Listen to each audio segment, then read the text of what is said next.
Ayaw niya po talagang kumain eh. Sige na. Thank you, nurse. Aldrin, hindi niya pwedeng inumin yung mga gamot na yan na wala laman ang tiyan niya. Well, Dad, let's give JV space. Kasi overwhelming talaga yung nangyari sa kanya.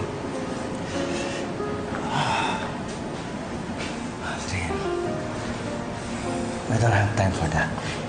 The longer we wait, madidelikado lagay ng kapatid mo. Gusto mo bang hindi siya makalakad? Dad, is it that serious? Yes. Nagmamatigas ang kapatid mo. Pero kailangan talagang maoperahan siya as soon as possible. Talk to him. Stubborn si JV ngayon, Dad. Kung ano man ang iniisip niya, mahirap baguhin yun. You have to try. Kausapin mo siya. Reason with him. If it is about this, kung nag-aalala siya kay Des, ipanatag mo loob niya. Ano maganda sabihin, Dad? Whatever it takes. Itaas mo yung confidence niya. Reassure him na hindi mapupunta ang girlfriend niya sa iba. Aldrin, nangako ka sa akin. Priority mo ang mga kapatid mo. At hindi mo hahayaan na may gumit na sa inyo ni JB. Tell him that. Talk to him. Eh?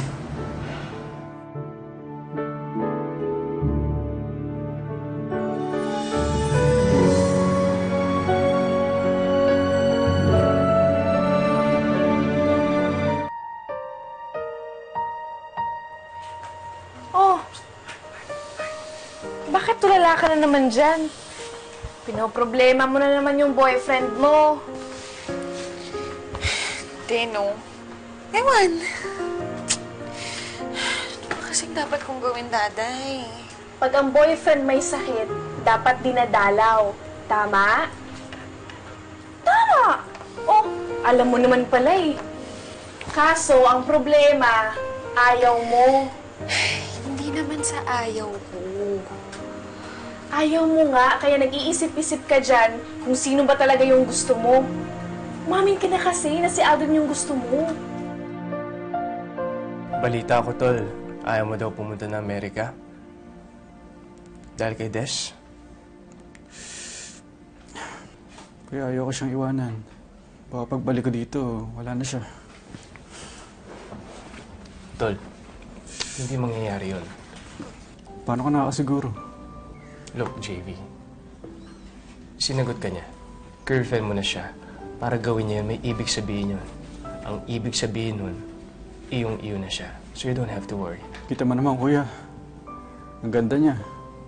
Habulin, lapitin ng mga lalaki. Kaya nga, na-frustrate ako eh. Kasi, tinama ako.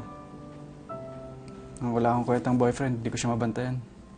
Paano mo siya mababantayan o maalagaan kung ikaw mismo eh hindi mo maalagaan na mabuti ang sarili mo?